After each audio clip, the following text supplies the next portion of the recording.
Boa noite. Olá, boa noite. Começa agora o Repórter Brasil. E estes são os destaques de hoje. O ministro da Saúde, Marcelo Queiroga, anuncia o planejamento para a vacinação contra a Covid do ano que vem. E garante que esta é a maior campanha de vacinação da história do país. E mais. Nossas equipes no Rio, São Paulo e Brasília mostram como está o movimento nas estradas e aeroportos às vésperas do feriado prolongado. No mundo todo, 300 milhões de pessoas sofrem com a depressão. O alerta é da ONU, que elegeu o 10 de outubro como o Dia Mundial da Saúde Mental. Um ataque suicida promovido pelo Estado Islâmico mata pelo menos 46 pessoas numa mesquita no Afeganistão. Quer saber se vai chover? A gente conta por quê. A melhor resposta está no canto das cigarras.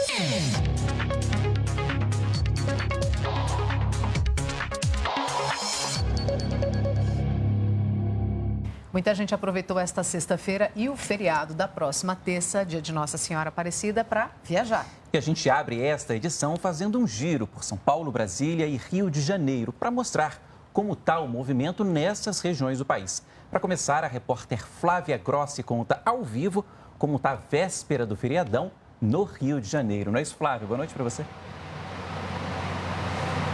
Exatamente, Paulo. Boa noite para você, para a Catiúcia e para todos que nos acompanham. A gente está aqui na rodoviária do Rio, um dos principais pontos de transporte rodoviário da capital para todo o Brasil.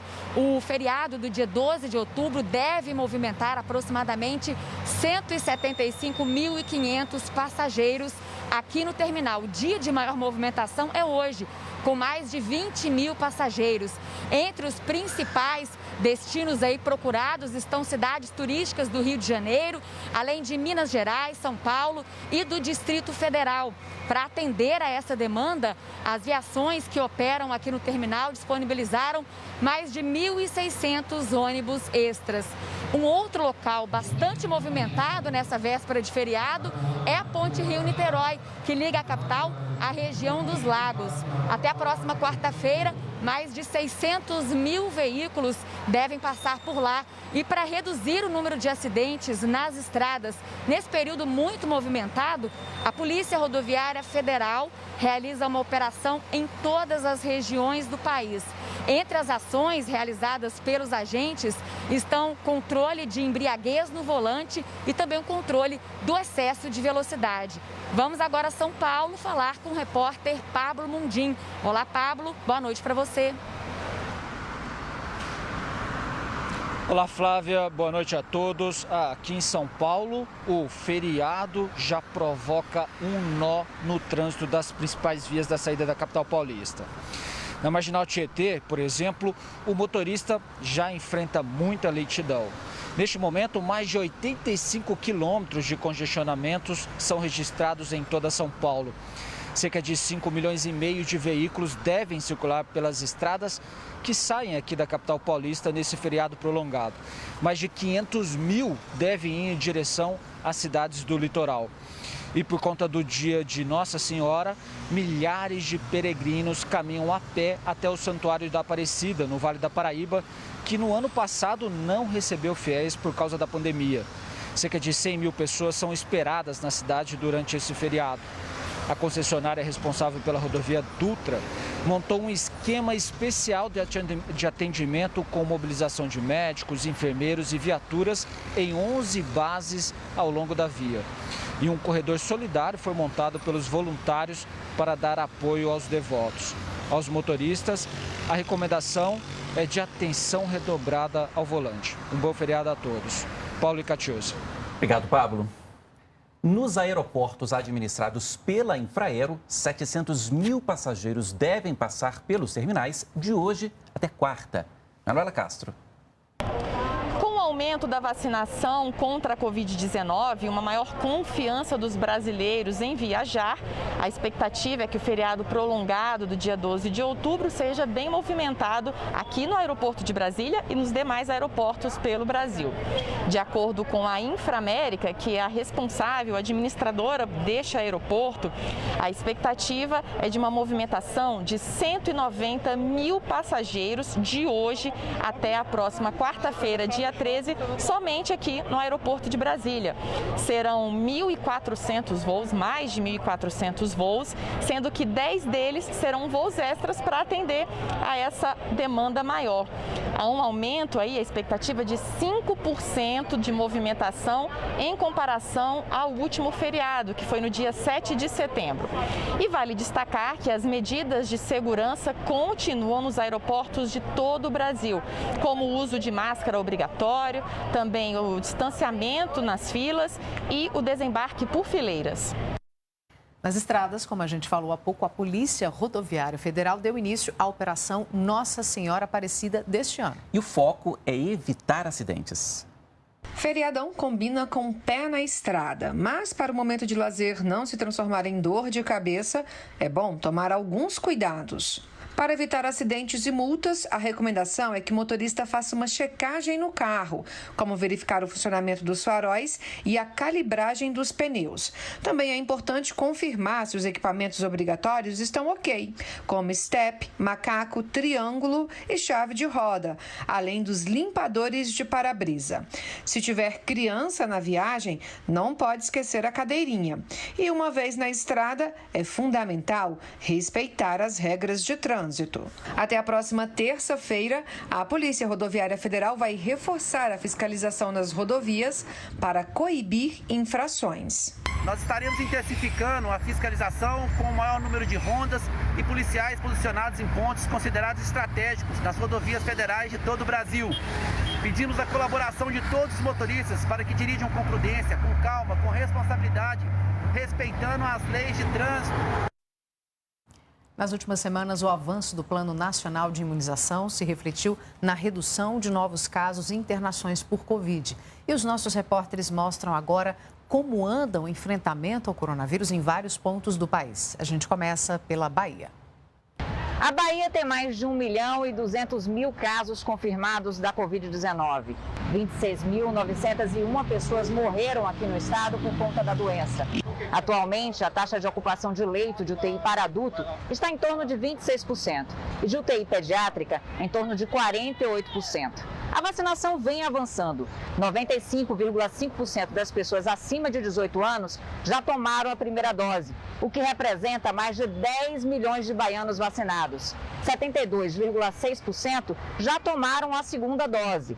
E a terceira dose, por enquanto, está sendo aplicada em pessoas acima de 60 anos que tomaram a segunda dose há pelo menos 6 meses. De Feira de Santana, Renata Maia. O estado do Ceará, as notificações com óbitos aqui no estado já chegam a 24.281. E o estado também investiga quase 23 mil casos da doença.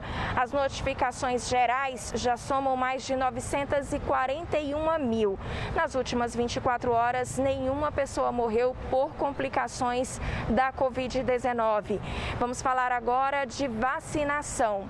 Isso porque o estado do Ceará já conseguiu imunizar mais de 10 milhões de pessoas.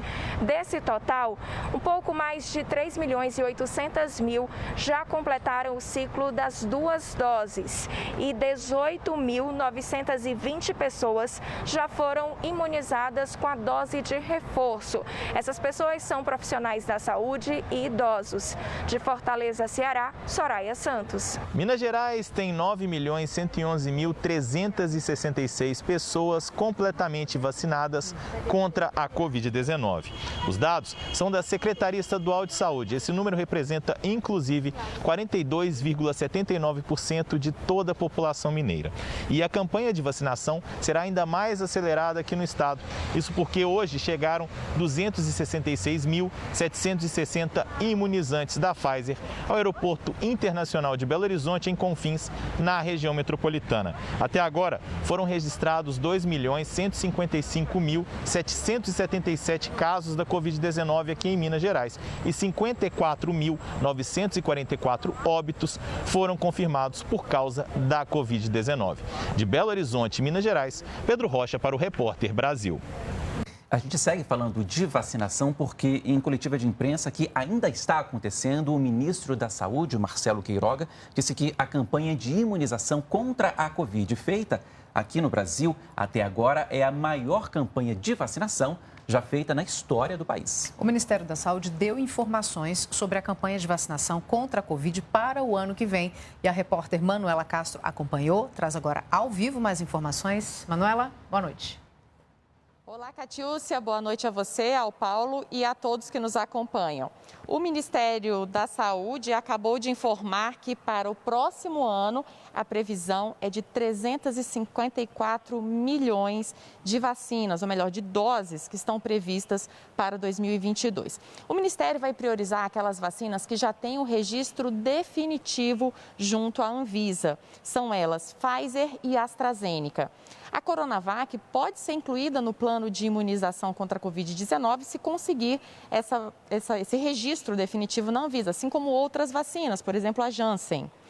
Há perspectiva de uma ampliação do público-alvo para crianças abaixo de 12 anos. O planejamento, então, será vacinar esse público com 2 doses no ano que vem. Apenas se houver segurança científica para que as crianças sejam vacinadas. Adultos de 18 a 20 anos receberão 1 dose da vacina no próximo ano. E também, de acordo com o planejamento, maiores de 60 e imunossuprimidos terão acesso a 2 doses da vacina. Até agora, de acordo com o balanço do Ministério da Saúde, 250 milhões de doses já foram aplicadas no Brasil e a meta é finalizar este ano todos os brasileiros vacinados com 2 doses e com reforço da 3ª dose para os grupos selecionados. Voltamos ao estúdio com você, Paulo. Obrigado, Manuela. No Brasil todo, segundo o Conselho, que reúne os secretários estaduais de saúde, mais de 600 mil pessoas morreram por causa da Covid-19 até aqui. São 600.425 vítimas. Foram 615 registros de morte só nas últimas 24 horas. Além disso, são 21 milhões de casos confirmados até aqui. Mais de 18 mil também nas últimas 24 horas. Em contrapartida, segundo os dados mais atuais do Ministério da Saúde, 20.554.936 pessoas que tiveram a doença se recuperaram dela. E a gente mostra agora como está a vacinação pelo país num recorte por regiões. O Norte aplicou até aqui 16 milhões de doses de vacina contra a Covid. De lá, a gente vai para o Nordeste com 55 milhões de doses aplicadas, Centro-Oeste do país, 18 milhões de doses, Sudeste, região mais populosa do país, com 109 milhões de doses aplicadas até aqui, e por fim, a região Sul do país, com 37 milhões de doses aplicadas até este momento. Bom, ao todo, segundo o Ministério da Saúde, foram distribuídas pelo país 301.005.168 doses de vacina. Dessas doses, 246 milhões foram aplicadas nos brasileiros até agora. 149 milhões de brasileiros tomaram até aqui a primeira dose, 97 milhões tomaram também a segunda dose ou a vacina de dose única. Além disso, quase 2 milhões de brasileiros tomaram até aqui a dose de reforço. Também como consequência da pandemia, o despejo por falta de pagamento está suspenso até o fim deste ano. A lei que proíbe a saída foi promulgada pelo presidente Jair Bolsonaro e publicada hoje no Diário Oficial da União. A medida tinha sido vetada pelo presidente, mas o veto foi derrubado pelo Congresso. A lei se aplica para os contratos de aluguel de até R$ 600 para locação residencial e R$ 1.200 no caso dos imóveis comerciais. Os detalhes você encontra no site da Agência Brasil. O endereço é agenciabrasil.ebc.com.br. Estados e municípios podem decidir sobre a vacinação contra a Covid em adolescentes de 12 a 17 anos. A decisão é do Supremo Tribunal Federal, que formou maioria para referendar a decisão individual do ministro Ricardo Lewandowski. A votação ocorre de forma eletrônica e está aberta até às 11h59 de hoje, horário limite para que os ministros votem. O assunto ainda é saúde, mas a gente fala agora de saúde mental. A Organização Mundial da Saúde estima que mais de 300 milhões de pessoas, isso no mundo todo, sofrem de depressão. Na América Latina, o Brasil é o país com mais casos e eles aumentaram ao longo da pandemia. Domingo é o Dia Internacional da Saúde Mental e a gente mostra agora quando é preciso procurar ajuda. O Osiel teve os primeiros sintomas em 2018, quando ele terminava a faculdade. Depois de buscar ajuda psicológica, veio o diagnóstico da depressão. A depressão ela é algo que tira toda a sua motivação, tira tudo que você tem prazer em fazer, né? Então eu deixei faculdade, deixei várias coisas que eu gostava de fazer e fiquei prostrado, né? No início eu não queria buscar ajuda, então a coisa só foi piorando, né? Essa é a tendência. Entende-se por depressão um conjunto de características vivenciadas pelo indivíduo. Dentre elas, as principais são o próprio humor deprimido, que é aquela sensação de rebaixamento do ânimo, falta de vontade, sentimento de vazio e de tristeza, e também a perda dos interesses e do prazer. Já a ansiedade, ela é marcada pela vivência de tensão, preocupação, apreensão intensa, de difícil autocontrole.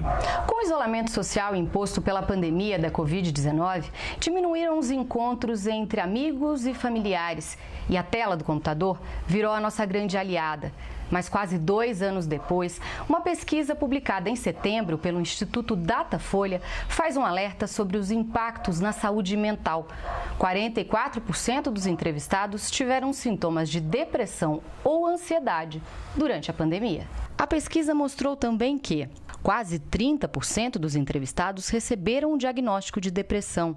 Os mais afetados foram as mulheres e os jovens com idades entre 16 e 24 anos. Houve um aumento de cerca de 50% da procura de pessoas para um tratamento de psicoterapia em consultório durante a pandemia. Então, é importante a gente deixar o alerta. É uma doença que precisa de tratamento e com urgência, porque na medida em que você não toma atitude, ela tende a piorar. O presidente Jair Bolsonaro visitou hoje a primeira feira brasileira de nióbio. O Brasil é o maior produtor mundial do material, que pode ser usado nas indústrias aeronáutica e automobilística, por exemplo. O presidente Bolsonaro também participou da inauguração das novas instalações do Centro Nacional de Pesquisa em Energia e Materiais, vinculado ao Ministério da Ciência e Tecnologia. A instituição conduz estudos em nanotecnologia. Veja agora o que o presidente disse. Nós queremos cada vez mais se somar a países democráticos que amam sua liberdade, têm respeito para com o seu povo e investem. Quanto mais tecnologia, mais certeza nós temos de sermos realmente um país de sucesso no futuro. E o Brasil tem tudo para ser uma grande nação. Voltando a Israel, a extensão territorial deles é menor que o menor estado brasileiro, que é Sergipe. Por que nós não podemos chegar lá? Vamos chegar lá. E passa por onde? Por vocês.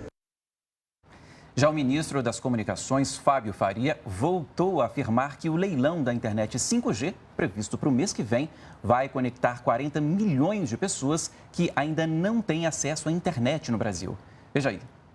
E só o 5G, o leilão do 5G, sendo um leilão não arrecadatório, como foi feito, onde será um leilão que está estimado em 49 bilhões de reais, da onde 80% desse valor, 40 bilhões, cerca de 40 bilhões, serão investidos no setor de telecom.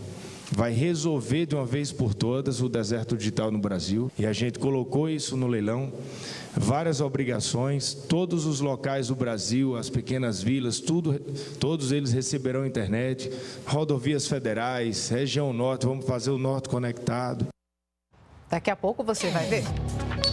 Um ataque promovido pelo Islã, pelo menos 6 pessoas, uma mesta no avião.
grupo ISIS-K, um braço do Estado Islâmico, assumiu a autoria do ataque suicida hoje a uma mesquita no nordeste do Afeganistão. Pelo menos 46 pessoas morreram e 140 ficaram feridas. O atentado aconteceu no momento em que diversos muçulmanos de minoria xiita se reuniam para fazer as preces de sexta-feira nesta mesquita, na província de Kunduz. Um homem-bomba suicida entrou no local e provocou uma mega explosão. As cenas são fortes e de muito desespero. As pessoas tentam socorrer os 140 feridos, muitos em estado grave, e choram a perda de 46 pessoas. Este homem diz que passava perto da mesquita na hora do atentado e descreve o que viu como cenas do fim do mundo. Esse foi o pior ataque no Afeganistão desde que o Talibã voltou ao poder em agosto. Mas não foi o primeiro. Vários outros já aconteceram, como a explosão do lado de fora de uma mesquita em Cabul no último domingo. Os atentados só comprovam que o Talibã ainda não conseguiu vencer o desafio de garantir a segurança no Afeganistão, mesmo fazendo operações recentes contra células do Estado Islâmico. E a Academia Real das Ciências da Suécia anunciou hoje o Prêmio Nobel da Paz. Pouco mais de 6 milhões de reais serão divididos entre 2 jornalistas, a filipina Maria Ressa e o russo Dmitry Muratov. Eles foram escolhidos pelos esforços em defender a liberdade de expressão. E a academia afirmou que Ressa e Muratov representam todos os jornalistas que defendem essa ideia no mundo em que a democracia e a liberdade de imprensa enfrentam condições cada vez mais adversas. Maria Ressa é cofundadora da Rappler.com, uma empresa de mídia digital de jornalismo investigativo. E, segundo a academia, ela usa a liberdade de expressão para expor o abuso de poder, o uso da violência e o crescente autoritarismo nas Filipinas. Já o russo Dmitry Muratov é um dos fundadores e editor-chefe do jornal independente Novaya Gazeta, que já teve 6 jornalistas mortos desde a fundação, em 1993. A porta-voz do Nobel disse ainda que os 2 jornalistas mostram como as redes sociais são usadas para espalhar fake news, assediar oponentes e manipular o discurso público. Falta menos de um mês para o começo da 26ª edição da Conferência das Nações Unidas sobre Mudanças Climáticas, a COP26. Vai ser em Glasgow, na Escócia. E, segundo o ministro do Meio Ambiente, o Brasil vai reafirmar o compromisso de acabar com o desmatamento ilegal na Amazônia até 2030. Ainda segundo o ministro, a COP é também uma oportunidade para firmar novos acordos nas áreas de financiamento do clima e mercado de carbono. Veja o que ele disse. Entendemos ela uma oportunidade para a gente mostrar, assim, um Brasil real, um Brasil que cuida, um Brasil que cuida das suas florestas, que faz um trabalho de sustentabilidade. E vamos ter um desafio lá durante 10 dias de negociações e de apresentar um Brasil real durante esse período. E, claro, trazer de volta aí, se possível, acordos em relação principalmente a financiamento de clima e mercado de carbono, de uma forma que o mundo vá para uma direção de uma nova economia verde, como todos desejam. A Petrobras anunciou um reajuste de 7% nos preços da gasolina e do gás de cozinha a partir de amanhã. O litro da gasolina nas distribuidoras vai ficar 20 centavos mais caro, chegando a R$ 2,98. Já o litro do gás sobe para R$ 3,86, um acréscimo de 26 centavos. A empresa explicou que o reajuste reflete o preço internacional do petróleo e a taxa de câmbio. E lembrou que a gasolina estava sem reajuste por parte da companhia havia cerca de 2 meses. E o gás de cozinha há mais de 3 meses. A estatal informou ainda que a mudança tenta descartar o risco de desabastecimento. A inflação oficial do mês passado ficou em 1,16%. O resultado é o maior para o mês de setembro desde 1994 e foi impactado principalmente pelo preço da energia elétrica e dos combustíveis. No acumulado de 12 meses, o IPCA passa de 10%. Os dados foram divulgados hoje pelo IBGE. A gente segue falando de economia porque sexta-feira é dia de entender a variação do dólar e da bolsa ao longo da semana. E quem nos ajuda a traduzir o sobe e desce dos mercados é o nosso comentarista de política e economia, Ricardo Caldas. Boa noite, professor. Conta pra gente o que essa variação aí impacta, como ela impacta no nosso dia a dia. Bom, a variação da gasolina? Isso, não. Vamos falar do dólar e da Bolsa. Como é que essa variação aí ao longo da semana impacta no dia a dia de todos nós, professor? Maravilha. Primeiro eu vou trazer alguns dados do que aconteceu essa semana. Não sei se a gente tem uma arte pronta. Temos, aqui, os números estão aqui. Então, o que nós tivemos esta semana foi justamente uma recuperação da Bolsa.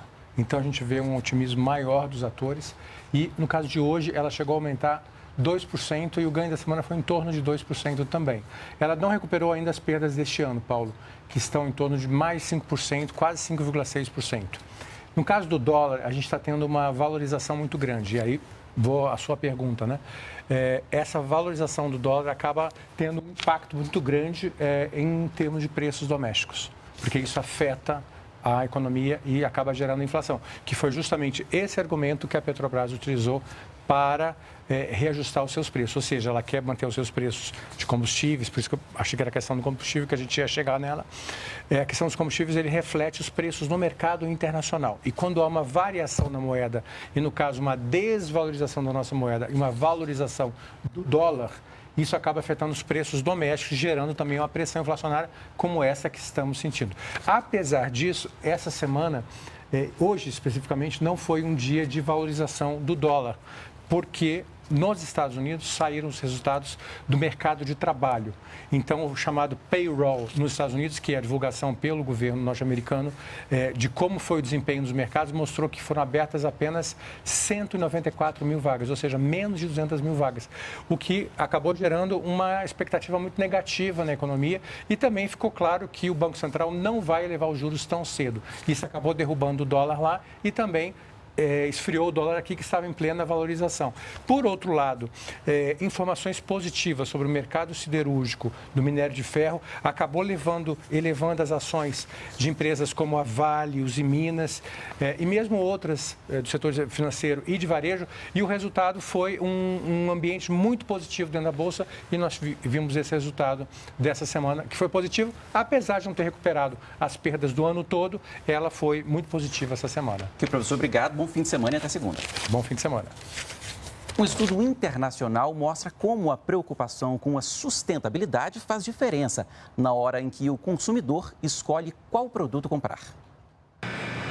Paula, há cerca de 5 anos, consome alimentos orgânicos e sustentáveis. E diante dos vários benefícios, não se vê comprando outro tipo de alimento. É um alimento que vem sem agrotóxico, que vem com... A qualidade dele é muito melhor, é muito mais nutritivo, você sente um sabor diferente. Então a gente se preocupa muito com isso, né, com a qualidade. A escolha desse tipo de produto já não é rara. Segundo a pesquisa de uma empresa mundial em nutrição que contou com mais de 14 mil consumidores em 18 países, 49% desses consumidores já consideram o fator sustentabilidade ao comprar alimentos e bebidas. Na América Latina, 75% dos consumidores são influenciados pela sustentabilidade ao comprar alimentos e bebidas em uma loja e 72% ao comprar em um restaurante. Isso quer dizer que associações como embalagens sustentáveis, preservação do meio ambiente e ajuda comunitária são agora consideradas como padrão para diversos consumidores. E o brasileiro representa um dos mercados mais amadurecidos em relação a essa alimentação sustentável, que além de significar uma preocupação com a saúde e bem-estar pessoal, indica um impacto positivo no planeta. A questão da preservação da atmosfera e do meio ambiente. A saúde e nutrição dele mesmo como indivíduo, se esse produto vai fazer bem para ele como indivíduo. Depois nós temos a embalagem e um outro aspecto importante é a proteção e o bem-estar animal. A crescente demanda da sustentabilidade gera também uma oportunidade para os produtores locais, que são valorizados nesse tipo de mercado, sendo que na compra é útil conhecer mais de perto quem planta, colhe ou prepara. E o aumento do consumo, além de desconstruir mitos como achar que alimento orgânico e sustentável é sempre pequeno ou caro, ajuda a construir um mundo mais saudável e responsável. Não é tão caro assim, o caro vai ser a farmácia daqui a alguns anos. Acho que seria bom para todo mundo, para o meio ambiente. Sexta-feira e ainda véspera de feriadão, então a gente quer mesmo saber como fica o tempo, né, Lara? Boa noite, bem-vinda. Boa noite, Catiúcia, obrigada. Boa noite a todos. O sábado será de muitas nuvens na maior parte do país. E em toda essa área em verde aqui tem previsão de chuva. Maiores volumes previstos para onde está um pouquinho mais escuro, como é o caso aqui de Boa Vista, Belém e também da região sul, para onde inclusive tem alerta de tempestade. E nessa área aqui em amarelo um pouquinho mais escuro, o tempo fica nublado, mas não chove. Já no interior nordestino, previsão então de um dia claro com poucas nuvens. E uma das capitais aí com alerta de tempestade neste sábado é Florianópolis, de onde nós temos imagens ao vivo, céu encoberto nesse momento, faz 18 graus na capital e a chuva ela promete ser intensa e vir acompanhada aí de ventania e granizo. E durante o final de semana, né, as temperaturas elas devem variar entre 16 e 20 graus na capital. E eu destaquei as capitais que devem registrar, então, as menores temperaturas amanhã, como é o caso de Curitiba, com mínima de 12 graus, e Rio de Janeiro, onde a máxima não passa dos 22 graus. Já algumas outras capitais, o calor ainda vai predominar, que são aqui essas capitais, Goiânia, por exemplo, com máxima de 37 graus, Teresina e Cuiabá, pode chegar aí aos 39 graus. Lara, eu vi você falando de chuva em várias regiões do país, mas aqui em Brasília nada, né? E a gente se pergunta quando é que vem chuva para cá, hein? Essa pergunta é assunto sério aqui, né, Catiúcia? Mas olha só, assim como Brasília, algumas regiões ainda não sentiram e para valer o retorno da chuva com a chegada da primavera. Mas, de acordo com o Instituto Nacional de Meteorologia, a chuva deve voltar aqui para a capital entre domingo e segunda-feira, véspera de feriado. E olha, ela deve vir para ficar. Mas muita gente acredita aí que não é a primavera que anuncia a temporada das chuvas, não, hein? Mas sim o canto das cigarras, como a gente vê aí na reportagem da Selma Dias. Essa sinfonia das cigarras é o que faltava para muita gente confiar de verdade na previsão do tempo. Tá certo que os meteorologistas já prometem chuvas para outubro e normalmente eles acertam, mas juntar isso com a sabedoria popular, aí não tem erro. É verdade, quando a cigarra começa a cantar, a chuva vem. Toda vez que vai passando a chuva, a cigarra aparece e já vai anunciando que esse tempo vai chegando. A crença de que as cigarras anunciam a chegada das chuvas é antiga e tem a ver com o ciclo de reprodução desses insetos, que acontece justamente entre a primavera e o verão, bem no início do período chuvoso em boa parte do país. As cigarras elas adaptaram o ciclo de vida delas para o início da estação chuvosa. É uma indicação que as chuvas vão vir, né, devido a esta sincronia entre a saída da terra das cigarras e o início das chuvas. Olha só que curioso, a reprodução das cigarras funciona assim. As fêmeas, chamadas de ninfas, vivem embaixo da terra por até 7 anos. Quando se tornam adultas, elas saem do solo para as árvores e quando deixam o casulo, vivem no máximo 3 meses. É só o tempo de serem atraídas pelo canto dos machos e procriarem. Eu acho muito bonita essa ligação da cigarra com a criação, né, com Deus. Então esse canto dela encanta, né? Saber que nós precisamos da chuva. E esse canto dela é muito lindo e sempre eu falo, eu acredito. Se todo ano as cigarras aparecem na chuva, com certeza a chuva interfere na proliferação das cigarras. E é um fenômeno muito bonito, porque depois que a chuva passa, ficam muitas borboletas, mariposas, fica agradável de ver aos olhos, assim, um fenômeno bonito. No futebol, o fim de semana é de mata-mata na Série D do Campeonato Brasileiro. E a TV Brasil mostra tudo ao vivo. Quartas de final já tem decisão no Brasileirão Série D. Vale o acesso à terceira divisão. 8 times, 4 vagas para a Série C. É disputa lance a lance. Neste fim de semana, as emoções de todos os jogos de ida. Ao vivo. Sábado e domingo, a partir das 3 da tarde. Série D.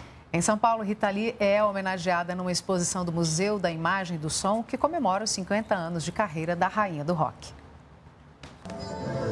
A mulher que mais vendeu discos na história da música brasileira é uma camaleoa. Rita Lee começou no rock com os Mutantes nos anos 60 e ao longo da carreira flertou com a psicodelia, o pop, a MPB e a bossa nova. Revolucionária não apenas na música, ela sempre se apresentou no palco com figurinos performáticos, que podem ser vistos de perto nesta exposição. A gente ficou, acho que uns 4, 5 meses, todo dia indo no sótão dela, pegando as peças, olhando, vendo o estado, selecionando isso aqui vai aonde.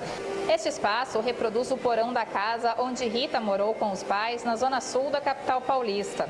As paredes trazem fotos de ídolos e aqui também está o álbum dela com figurinhas de Peter Pan, uma referência que depois seria usada nos palcos. Entre os itens que mais chamam a atenção do público, o macacão usado na capa do álbum Lança Perfume e estas botas prateadas que marcam uma transição de Rita Lee nos anos 70. Os fãs entendem na bota da Biba a transição da Rita Lourinha, quando ela foi expulsa de Mutantes, procurando um novo sentido para a carreira dela, foi para Londres e ela pintou o cabelo dela com uma rena marroquina vermelhão. Então ali nasceu a Rita ruiva, a Rita sabe, a liberdade, o desacato. A gente cresceu ouvindo a Rita e a Rita foi a música da nossa adolescência, das festinhas, dos namoros, dos beijos, das brigas. Tinha os discos em vinil e a gente ficava lá na galera pedindo para ela dar autógrafo e foi em vários shows da Rita Lee. Aos 73 anos, Rita Lee foi diagnosticada com câncer de pulmão e vem se recuperando. Assim que der, ela vem para visitar a mostra. Eu quero que nesse dia ela faça um tour comigo e não o contrário, né? Eu quero que ela vá me contando um pouco mais, quero ver a emoção dela. Eu acho que esse vai ser um dos dias mais emocionantes para mim, assim.